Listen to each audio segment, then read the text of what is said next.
Bonjour Véronique, Bonjour Flore. merci d'avoir accepté de faire cette interview aujourd'hui sur l'alimentation vivante. Merci, c'est un plaisir. Alors dans la précédente vidéo, on a parlé du déconditionnement et du taux vibratoire et justement l'alimentation joue un très grand rôle aussi dans notre taux vibratoire et c'est vrai qu'on est tous beaucoup conditionnés aussi par la société, par les médias, par un tas de choses sur l'alimentation, si bien qu'à la fin on ne sait plus vraiment qu'est-ce qu'on doit manger et qu'est-ce qui est bon pour nous.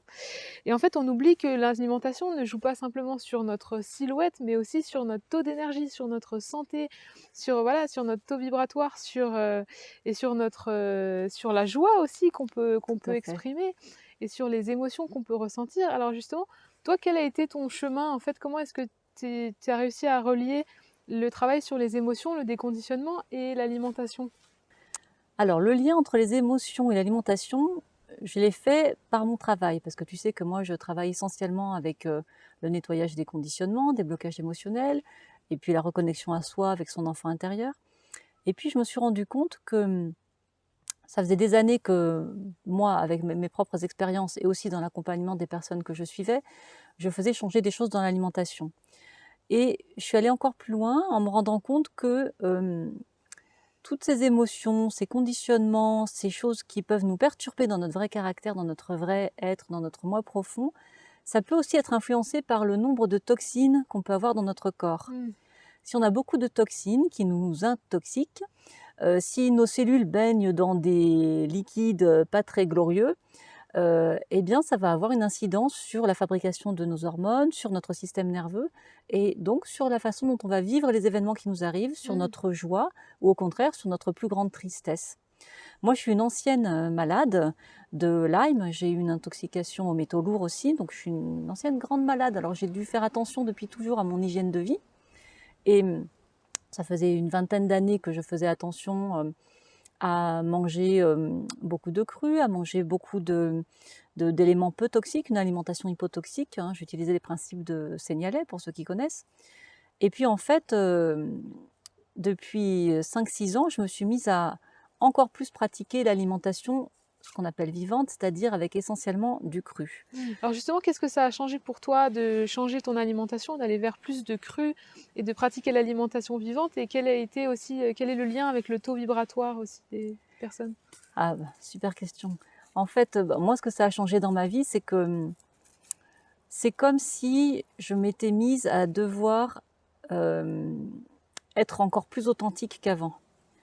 Si tu veux, quand on commence à nettoyer, ce que je disais tout à l'heure, les cellules de toutes leurs toxines, de toute la toxicité qu'on peut accumuler tout au cours d'une vie, surtout quand on a eu des maladies chroniques ou surtout quand on peut être un peu malade, eh bien, elles peuvent enfin commencer à respirer mieux, elles peuvent enfin commencer à vibrer différemment.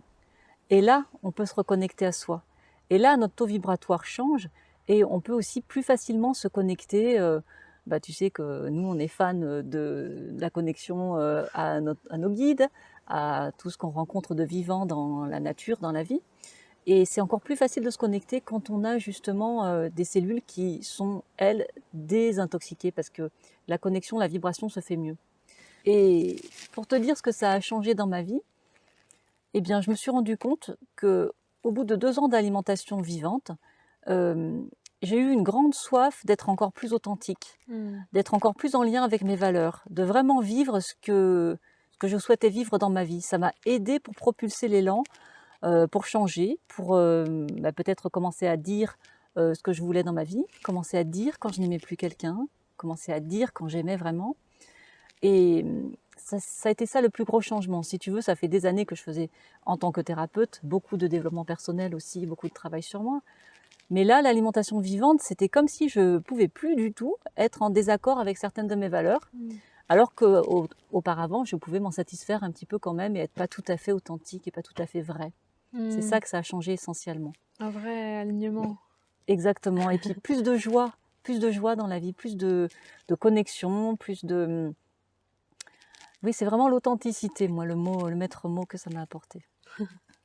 Peux-tu nous expliquer vraiment qu'est-ce que c'est l'alimentation vivante et à quoi ressemble notre assiette quand on pratique, cette alimentation-là?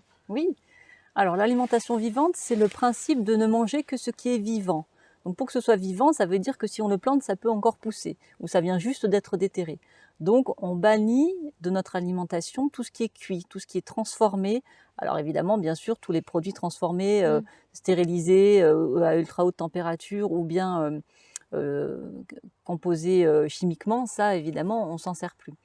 Donc on va manger essentiellement des fruits et légumes, des algues, des graines germées, et tout ça cru ou alors transformé, mais sans que ça altère les propriétés nutritionnelles de l'aliment. Mmh. Lorsqu'on mange cru, c'est-à-dire chauffé mais à moins de 42 degrés, par exemple on peut déshydrater certaines choses mais à moins de 42 degrés, eh bien on va préserver tous les nutriments, tous les bienfaits, toutes les vitamines qu'on peut retrouver dans un aliment, et on va surtout préserver la vie. Par exemple, quand on mange vivant, on ne va pas manger des légumes qui sont restés pendant 3 semaines au réfrigérateur parce qu'il Mmh. n'y a plus beaucoup de vie dedans. Oui. La vie, c'est aussi le prana. Le prana, dans un aliment qui n'est pas transformé, qui n'est pas cuit, il y en a beaucoup. Dans un aliment qui est très transformé ou cuit, il n'y en a pas beaucoup, voire pas du tout. Donc notre assiette, elle va se composer d'essentiellement beaucoup de crudités, beaucoup de fruits, beaucoup de légumes. Et puis on va les préparer de manière à ce que ce soit appétissant, agréable à manger, parce que c'est pas facile de manger une carotte en la croquant. On peut en manger une, mais on ne pourra pas en manger 2 ou 3 comme ça. Et puis on va aussi beaucoup rajouter des éléments qui sont très nutritifs, comme les jus, beaucoup de jus de Mmh. légumes. Pas de fruits, mais beaucoup de jus de légumes. Les fruits, eux, on les mangera à part et en les croquant, parce qu'en jus, ils pourraient augmenter trop facilement de manière trop importante notre taux de glycémie. Donc après, ça va nous donner des assiettes très colorées, très variées, pleines de textures différentes. Tu as pu tester avec moi puisque tu as passé Oui. quelques jours avec moi. Oui. Et on ne s'ennuie pas finalement, hein. Parfois les gens me disent oh mais quand tu manges que du cru, tu t'ennuies pas, tu dois manger toujours la même chose. Puis moi je leur dis et toi qu'est-ce que tu manges dans ta vie, raconte-moi. Et en fait ils mangent tout le temps un peu de viande, un peu de pommes de terre ou de pâtes ou de riz, et puis un peu de légumes. Et bien, moi, quand je vois les assiettes que je mange et que je leur propose pour ceux qui viennent tester chez moi, Mmh. eh bien, je trouve que c'est finalement bien plus varié que ce qu'eux consomment. Oui. Et puis surtout très coloré, ça donne envie, hein. Ouais, ça Tu as donne pu le vraiment voir, hein. envie, On super montrera des joli. photos, On va mais mettre des photos, des magnifiques salades avec des graines germées, plein de couleurs, plein de textures, plein de croquants. J'ai adoré ton risotto de patates douces. Et puis pour moi qui aime bien manger quand même chaud, surtout quand il fait un peu frais comme ça, on a goûté les salades, les soupes chaudes crues. Et ça, c'est aussi délicieux, donc on se régale. oui. En fait, c'est pas du tout manger cette alimentation crue et vivante, c'est pas du tout faire un sacerdoce ou bien se priver, se limiter. Parce qu'en réalité, déjà, c'est très agréable parce que c'est beau, c'est plein de belles couleurs et puis des textures différentes, et puis ça a beaucoup de goût, ça pétille, c'est Mhm. plein de goûts divers et variés. Et en plus, on va souvent manger ce qui nous fait envie, ce qui nous correspond le plus. Mm. On va pas se forcer à manger quelque chose parce qu'il faut le manger ou parce qu'il faut finir. On va manger ce qui vraiment nous donne le plus envie, et souvent, ce qui nous fait le plus envie, eh bien, c'est ce dont on a besoin. Alors Mm. ça marche quand c'est cru, hein. Si on a envie de frites ou de glace à la vanille, ça marche. C'est pas la même raison, hein. Je vous expliquerai, ou je peux même t'expliquer tout de suite, hein. Ça a fait l'objet d'une vidéo qui est sur mon site où j'explique ça, sur ma chaîne YouTube aussi, et où j'explique qu'en réalité, quand on est attiré par certains aliments qui ne nous correspondent pas, c'est que ce sont nos propres toxines, les toxiques qu'on a déjà dans le corps et dans lesquels nos cellules baignent, qui nous demandent d'en rajouter et qui nous Mm. attirent. Ça ressemble plus à une addiction qu'à vraiment un sens qui nous dirait ça c'est bon pour toi. Mm. Par contre, quand c'est cru et vivant, là oui, on peut écouter notre sixième sens, et même le plus important, c'est d'écouter notre odorat. C'est lui qui va nous dire exactement ce qu'il nous faut.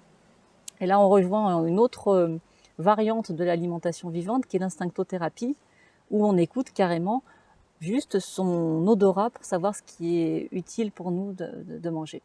D'accord. Moi, j'ai expérimenté ça, mais je ne suis pas allée jusqu'au bout de ça. Enfin, si, je suis allée jusqu'au bout en l'expérimentant, mais dans mon quotidien, j'aime bien faire encore un peu des mélanges parce que ça me plaît visuellement, et puis parce que ça me rassure aussi émotionnellement. Mm, mm. Parce qu'émotionnellement, c'est aussi très important tout ce qu'on fait.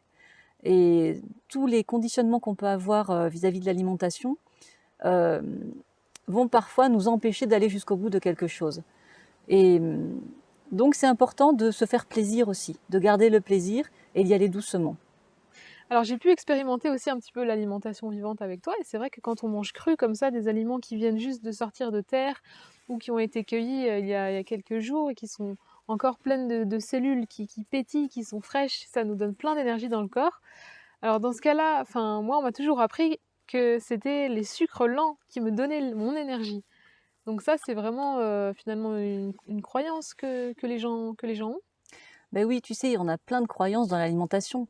C'est pour ça que moi je dis toujours, on ne sait pas ce qui est bon pour vous parce qu'il y a tellement, surtout dans les domaines de l'alimentation, tellement de choses qui sont dites, on a tout et son contraire. Donc le plus simple pour moi, c'est de tester, d'expérimenter. Mmh. Parce qu'on a tous aussi un bagage, un vécu qui est différent et un taux d'entoxinement, d'encrassement, on va dire, qui est différent et des besoins et des manques qui sont différents Mmh. en fonction de notre cursus.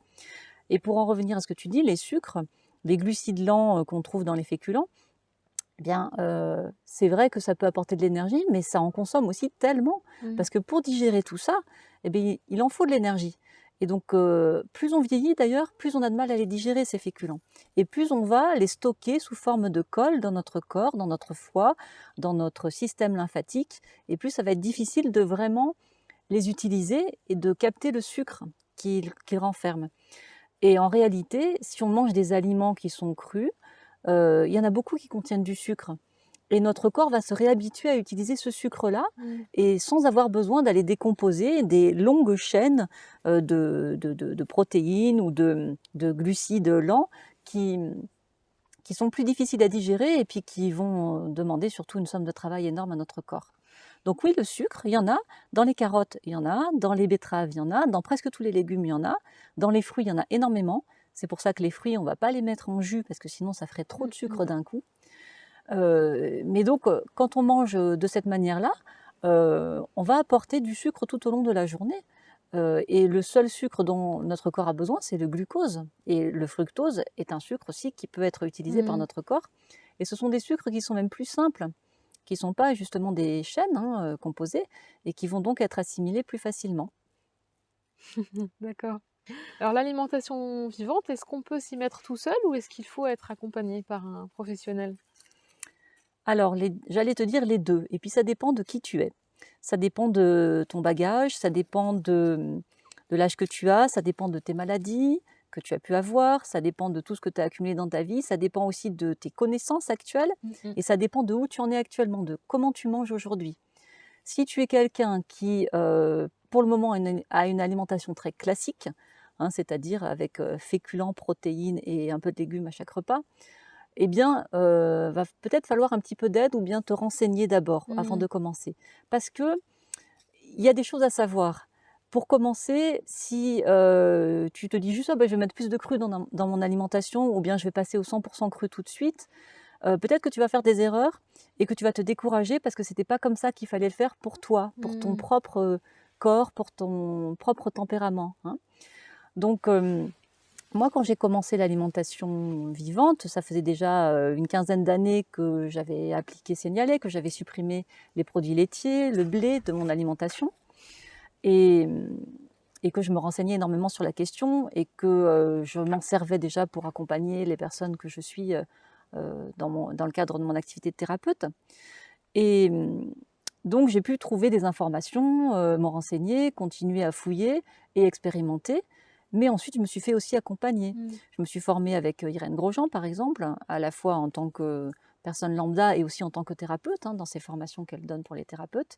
J'ai beaucoup écouté aussi quelqu'un que j'affectionne particulièrement, qui est un homme, pétillant, généreux et génial, c'est Thierry Casasnovas. Donc il a fait énormément de vidéos sur ces sujets qui sont, je trouve, très, très intéressantes et instructives. Et puis,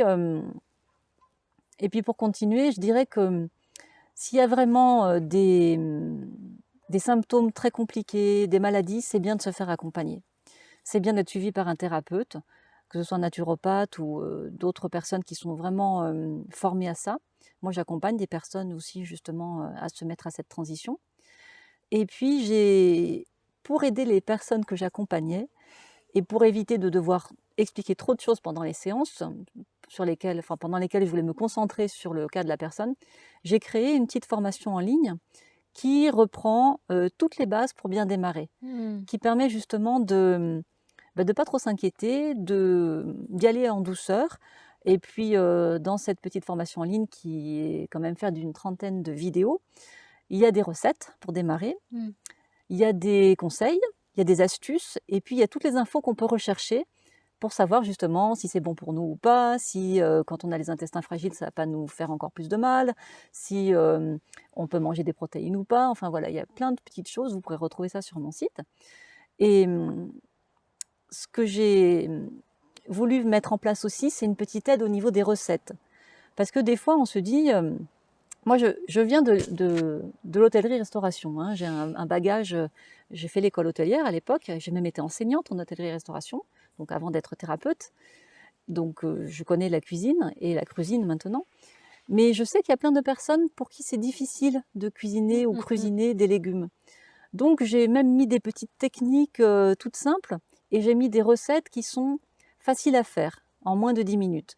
Il y a des personnalités célèbres et super intéressantes et chouettes que j'adore, qui font des recettes plus élaborées. Moi, j'ai vraiment, choisi de faire les recettes les plus simples, il y en a une dizaine que je propose, pour les femmes comme moi, qui aiment bien, manger, à leur goût, mais qui ne veulent pas y passer trop de temps. Ouais. Donc c'est ça que je propose, dans les petites vidéos que j'ai concoctées et Super. avec un accompagnement. On mettra les liens dans la description évidemment pour que vous puissiez, accéder à ces vidéos-là et à Génial. ton site internet pour, te retrouver, pour ceux qui ont besoin peut-être d'accompagnement et de conseils. Donc en conclusion, je pense que le plus important, c'est toujours de s'écouter et de mettre de la conscience sur ce que l'on mange. Exactement. Oui, tous ces aliments-là ont une vibration qui est différente. Donc ça va élever notre vibration à nous. Ça va nous permettre aussi d'être, plus en conscience, dans notre vie. Et j'allais dire, il n'y a aucune méthode, aucune technique qui est parfaite pour tout le monde. Mmh. C'est vraiment important de s'écouter soi, de savoir, tester, expérimenter pour voir ce qui nous correspond. Et puis quand on essaye quelque chose, j'allais dire, c'est pas utile d'être extrémiste et de Mmh. s'imposer des choses, très difficiles. Je pense que, il est plus utile d'être, engagé, hein, de s'y mettre, quand on essaye de se dire: «Bah, je vais essayer vraiment, Ouais. correctement pour voir si ça correspond, si ça marche sur moi», mais pas extrémiste et ça, c'est aussi important pour garder un lien social avec les autres. Mmh. Parce que, quand on change d'alimentation, c'est parfois difficile de conserver le lien social et on peut se sentir parfois jugé ou on peut se sentir un peu en décalage. Ouais. Donc c'est important de s'écouter aussi à ces moments-là et Mmh. d'écouter ses émotions, son ressenti, autant pour manger que pour décider parfois de, manger différemment, ou manger comme les autres quand on en a envie. Génial. Merci, merci Véronique Avec grand plaisir Flore, c'était un bonheur de parler avec toi. et partager.